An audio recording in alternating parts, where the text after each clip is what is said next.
Lesson 7. The Beauty Industry. Aldous Huxley. Introduction. Aldous Huxley, the author of the essay, The Beauty Industry, is a scientist turned to literature. Today, we remember him as a poet, novelist, short story writer, essayist, and social critic. His novels, Point Counterpoint, I Less in Gaza, and Brave New World, depict the social and political conditions of his age. His novels shocked and delighted not only England, but the whole world. His later writing deal mostly with the problems that faced the post-war world. He was an advocate of spiritualism. In the prescribed extract, he discusses the enormous sums of money spent by European states and American states on the cosmetic industry. He speaks of the merits and demerits of the beauty industry. Its merit is that it enables women to look young for a longer time than before. Its demerit is that it has not brought about any change to the inner women. But inner beauty is as important as outer beauty. Contents. Beauty industry, not affected by the two world wars. The Great Recession, which hit all the nations of the world in the period between the two world wars, had not affected the beauty industry in America. American women spent £3 million a week on their faces and bodies before the Depression. They continue to spend as much even after the slump. The facts and figures are official and are acceptable. The income from the beauty industry is almost equal to the income from bootlegging and racketeering, movies and automobiles. To Huxley, the total sum of the income of the American beauty industry is more than twice the revenue of India. European women spend less for beautification. Aldous Huxley then goes on to comment on the women folk in Europe. European women spend less for beautification. Though he does not know the exact figures of pounds expended by the women folk in Europe, he is certain that it is less. Rarely an individual spends for the face as much as she spends for the maintenance of a Rolls-Royce, an expensive car. The majority of European women just wash their face. The soap would transform them into likeness of bewitching creatures of posters displayed on boards. High-powered motorcars and electric refrigerators were more costly beyond the means of Europeans.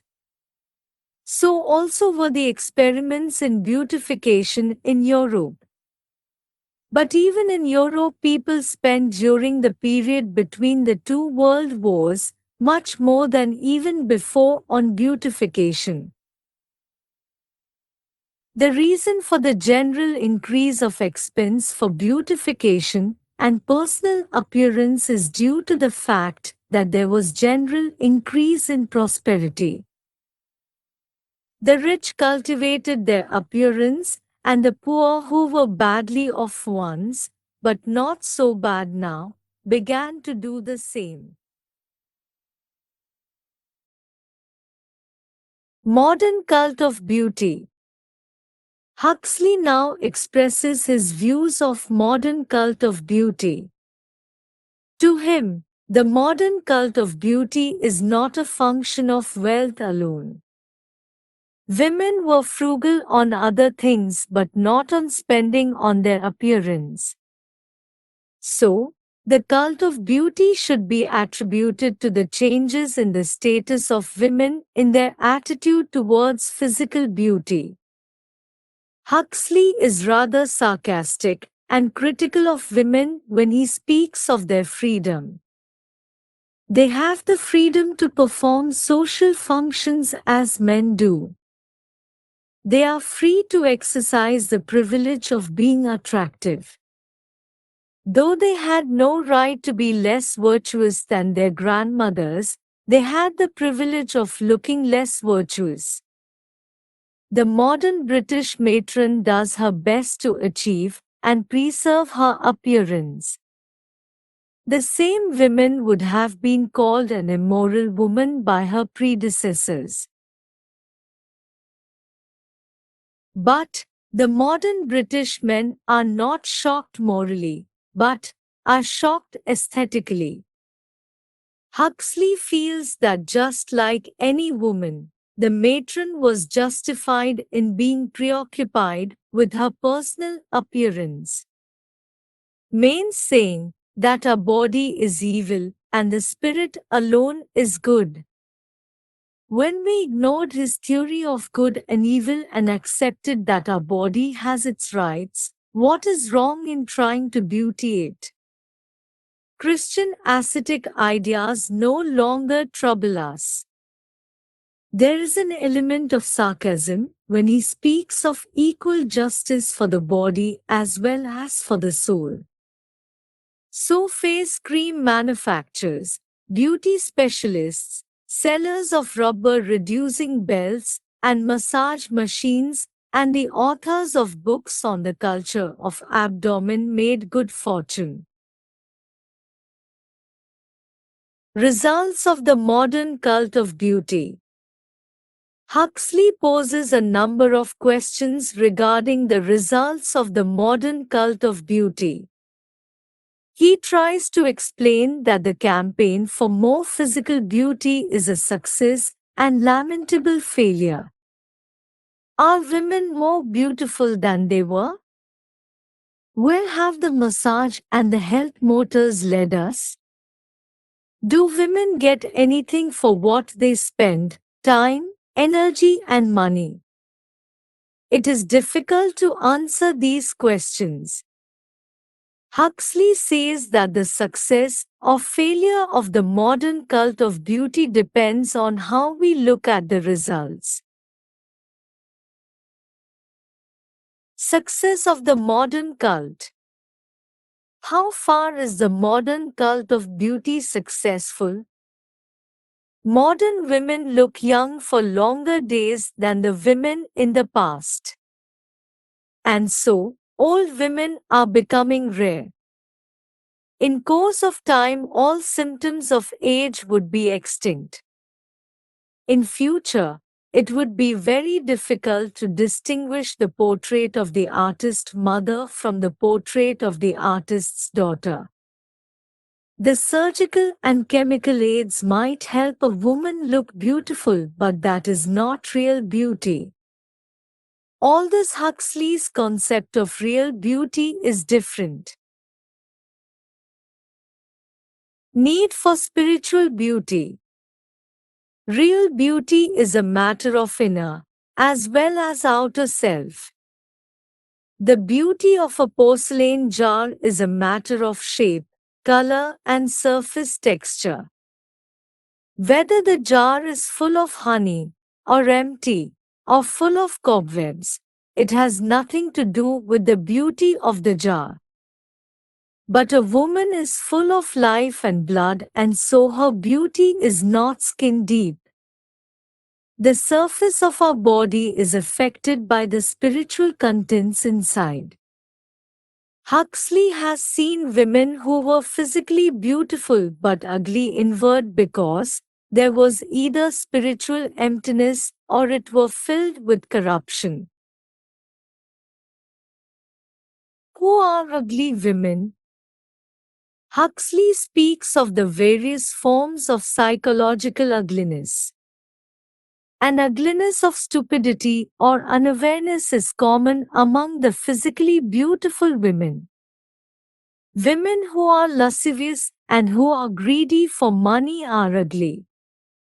Women who commit any of the 7 deadly sins, pride, lechery, envy, anger, covetousness, gluttony, and sloth, are ugly women.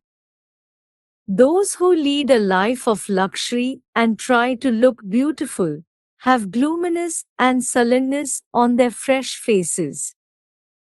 Huxley speaks of 2 American girls whom he met North Africa. The pure aesthetician, one who has eyes of external beauty, might consider the 2 girls beautiful, but Huxley could see only gloominess and sullenness on their faces.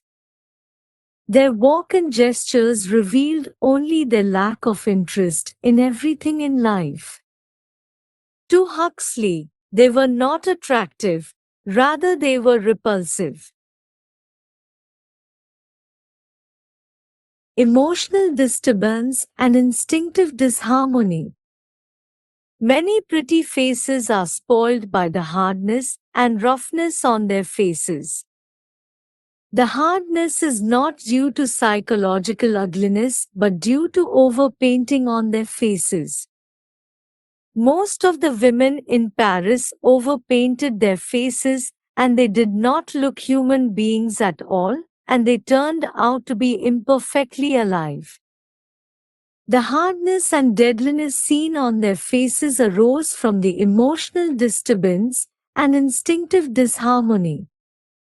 Freud would attribute this emotional disturbance and instinctive disharmony to sexual perversion. Conclusion. All if the campaign for beauty is concerned only with the success of making one look young for a longer time, the attempt would be a total flop. The campaign should aim at toughing the deepest source of beauty, namely, the soul. The health motors and electric hair removers would not make human beings beautiful. Men and women would be beautiful only if they get opportunity to live completely and harmoniously. Absence of environmental incentive towards any vice and absence of natural tendency towards vice would contribute to perfect beauty aimed at by Huxley. If it is achieved to a greater extent, there will be less ugly human beings in the world.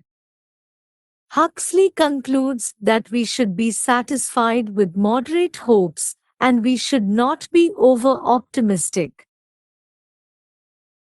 Summary. The author begins the essay by noting how the beauty industry flourished even during the times of the world wars. He describes how American women lavishly spent on beautifying their physical appearance and compares them with European women who are comparatively less concerned about beauty. He attributes this new awareness on beauty to increasing prosperity. The author also sarcastically remarks that the Christian concept of considering the body as born out of sin and soul, as the pure and transcendental, is going down in the eyes of the modern society. He laments that modernity is interested only in beautifying the physical appearance and is least bothered about the beauty of the soul that rises out of right attitudes. He concludes the essay by telling that the modern cult of overpainting the faces would not help in making anyone beautiful. On the contrary, one should try to develop right attitude toward life and try to increase the beauty and nobility of the soul. Thank you for watching. If you found this video helpful, please like, subscribe and share.